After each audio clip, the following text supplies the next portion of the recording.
Hello. అంజలి గారు, నేనండి బాలినేష్ రవిని మాట్లాడుతున్నాను. ఓ మీరా, చెప్పండి. మా వాడు స్నానం చేయాలనుకుంటున్నాడు, తలకేమో కట్టు కట్టారు. మరి ఇప్పుడు స్నానం చేయవచ్చా చేయకూడదా? కట్టు తడవకుండా ఏమైనా చేయొచ్చు. ఆహా, చేయొచ్చు అనమాట.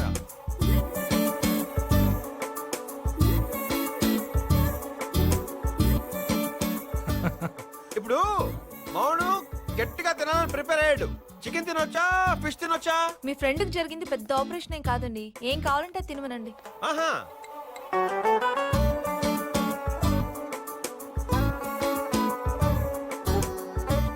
ఇప్పుడు మావాడు పడుకోవాలనుకుంటున్నాడు. తిన్నంగా పడుకోవాలా, పవర్లో పడుకోవాలా?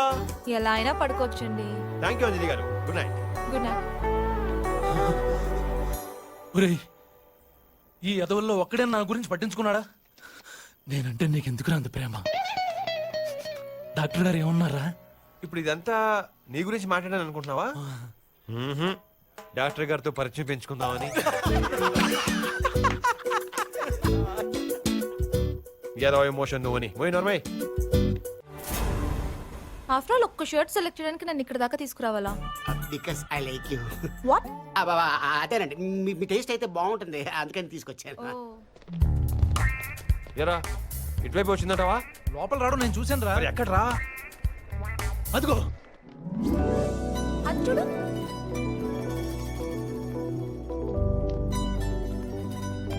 ఇది బాగుంది కదా?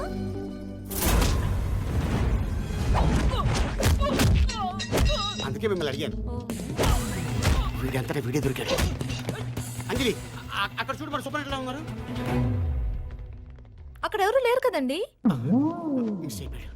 అంజలి, ఇక్కడ ఓల్డ్ స్టాక్ అనుకుంటాను, పెద్దగా బాగాలేదు. బయటికి వెళ్ళి చూస్తే బోలని షాపులు ఉంటాయి, చూద్దాం కదా. ఇక్కడే ఉన్నాడు. సావిత్రి గారు, ఏం వెతుకుతున్నారు? ఇక్కడ ఒక షాప్ ఉండాలండి, అది మిస్ అయిపోయింది. దొరికాడు. అంజలి, అక్కడ చూడు, 40% డిస్కౌంట్. అయ్యో సావిత్రి గారు, అది లేడీస్ తండి. ఇదేంటిది? నేను చూపించినప్పుడు చూస్తలేదు, మిస్ అయిపోతున్నాడు. ఏంటి మిస్ అయిపోవడం? మీకు హెల్త్ అది బానే ఉంది కదా? నా హెల్త్ బానే ఉంది, ఆడే మిస్ అయిపోతున్నాడు. ఓ పని చేద్దాం, వేరే షాప్కి వెళ్దామా?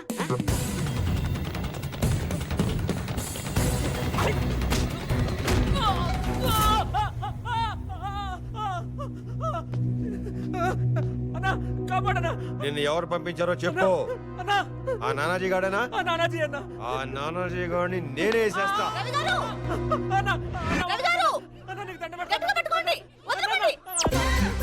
అంజలి, వాడు కాపాడుతుట్లేదు, చంపేస్తున్నాడు. సావిత్రి గారు, మీరు మూస్తారా? ఆయన కాపాడుతున్నాడండి.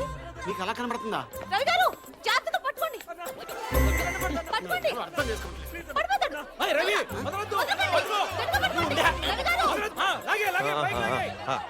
రా నీ టైం బాగుందిరా, బతికిపోయావు. రా రా. ఎందుకు మీరు సూసైడ్ చేసుకోవాలనుకున్నారు? చెప్పరా, చెప్పు. లవ్ ఫెయిలియర్ అని చెప్పు. అవునండి. అరే నీ లవ్ ఫెయిలియర్. ప్రాణం విలువ తెలుసురా నీకు? తెలుసురా నీకు? అంజలి గారు, సాధారణంగా మనిషి ఎన్నేళ్ళు బతుకుతారండి? అంటే ఇప్పుడున్న సిచ్యువేషన్ లో ఒక 60 సంవత్సరాలు. 60 అంట. 100 బతకాల్సిన వాళ్ళు 60కి వచ్చాం. రే, చదువుకి ఉద్యోగానికి 25 ఏళ్ళు పోతాయి, నిద్రకి 10 ఏళ్ళు, ఇక తినడానికి, కాలక్షేపానికి, టీవీ చూడటానికి ఒక 15 ఏళ్ళు పోతాయి. ఇప్పుడున్న ట్రాఫిక్ కి 5 ఏళ్ళు పోతాయి. ఇక మిగిలింది ఎంతరా? 5 years. I love you. ఇంకెక్కువ మాట్లాడదు. మిగిలిన 5 ఏళ్ళు నీకోసం బతకకుండా ఎక్కడి నుంచి దూకి చస్తానంటావేంట్రా?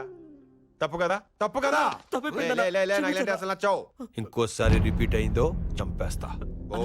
ఓ మీరు సూపర్ రవి గారు. ఒక్క నిమిషంలో అతన్ని మామూలు మనిషిని చేశారంటే మీరు మామూలు వాళ్ళు కాదండి. ఏదో మీ అభిమానం. అవును, మామూలు థ్యాంక్ యూ సావిత్రి. రవి గారు, నాకు చిన్న హెల్ప్. అడిగి బాధ పెట్టారు, చెప్పండి. మా హాస్పిటల్లో కూడా ఇలాగే లైఫ్ మీద హోప్స్ పోయి కొంతమంది పేషెంట్స్ ఉన్నారు. మీరు వచ్చి వాళ్ళని కూడా ఇలాగే మోటివేట్ చేయాలి. రేయ్, రేపు మన ప్రోగ్రామ్ ఏంటి? ఆంధ్ర యూనివర్సిటీలో వాయించాలి. ఎల్లుండి వాయించేద్దాం. రండి రండి, మీకోసమే వెయిట్ చేస్తున్నాం. కైలాసగిరి దగ్గర ట్రాఫిక్ కొంచెం ఎక్కువ ఉందండి. పర్వాలేదండి. ఇంతకీ పేషెంట్లు ఎక్కడండి? Welcome sir. అంజలి గారు, మీరు నన్ను ఎక్కువ పొగడేస్తున్నారండి. ఏమైందండి? ఏంటండి ఇంతమంది ఉన్నారు? పబ్లిక్ కూడా పిలిచేసారేంటి? వీళ్ళంతా పబ్లిక్ కాదండి, అందరూ పేషెంట్సే. ఎంతమందిని మోటివేట్ చేయాలంటే మెషిన్ గన్ కావాల్సిందే. నువ్వు నోరు మూయి. రవి గారు వీళ్ళలో చాలా మంది రకరకాల క్రోనిక్ డిసీజెస్ తో బాధపడుతున్నారండి. Chronic disease. క్రానిక్ అయితే టానిక్ ఇస్తే తగ్గిపోదు కదండి, దానికి నన్ను ఎందుకు పిలిచారు? పదండి పోదాం. మీకు చాలా సెన్స్ ఆఫ్ హ్యూమర్ ఉందండి, ఇదే మీరు వాళ్ళకి పంచాలి. ఫ్రెండ్స్, ఇప్పుడు మీ అందరికీ నేను ఒక గొప్ప వ్యక్తిని పరిచయం చేయబోతున్నాను. ఆయన ఒక పెద్ద సంగీత విద్వాంసుడు, క్షణంలో మన ఆలోచనలో మార్పు తీసుకురాగల వ్యక్తి. Please welcome mister Ravi.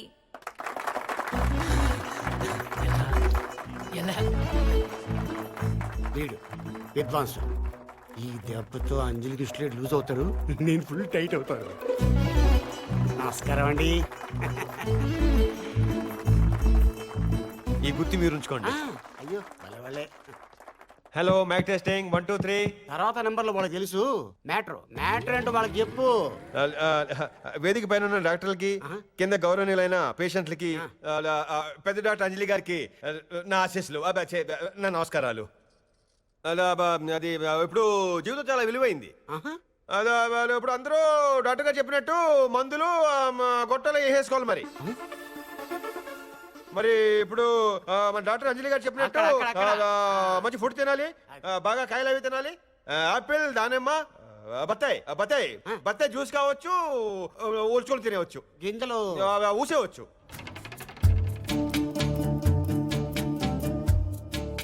మరి మనం అప్పుడు చదువుకునే రోజుల్లో నువ్వు 1 ఆపిల్ 1 డే డాక్టర్ అన్నవే. మరి శ్రీకృష్ణ దేవరాయల కాలంలో ఆకులు వలములు తిని బతికేవాళ్ళు. మరి శ్రీరాముడు టెస్ట్లు టాబ్లెట్లు వేస్ట్, ఆకులు వలములే బెస్ట్ అని 14 ఏళ్ళు అడవిలోకి వెళ్ళిపోయాడు. ఏంట్రా నీ సోది? ఇందాకటి నుంచి ఏదేదో వాగుతున్నావు. ఈ డాక్టర్లకి ఏం పని లేదు. ప్రతి వారం ఎవరో దిగొస్తారు, వాళ్ళు అడ్డమైన చేత వాగుతారు. కలిసిన ముచ్చు శత్రువుల కళ్ళ ముందు కనపడుతున్నా అప్పుడు తెలుస్తుందిరా నీకు.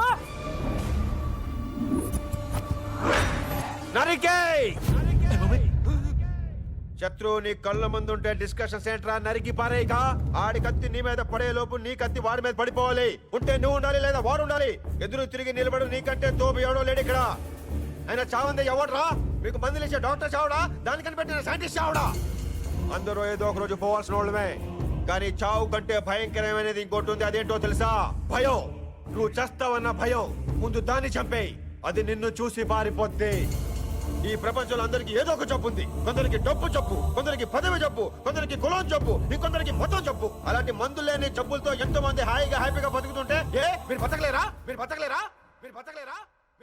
మీకు వచ్చిన జబ్బులకి హాస్పిటల్స్ ఉన్నాయి, మెడిసిన్స్ ఉన్నాయి, కంటికి రెప్పలా చూసుకునే మంచి డాక్టర్లు ఉన్నారు.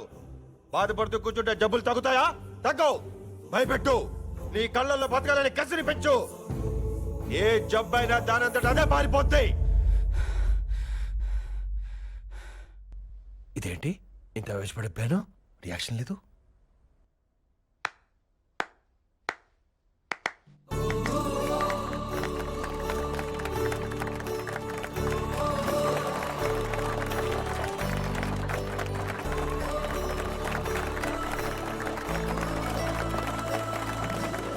వంద డబ్బులైనా ఎదిరిస్తాం. మీరిచ్చిన ఇన్స్ట్రక్షన్ తో చావునైనా చంపేస్తాం.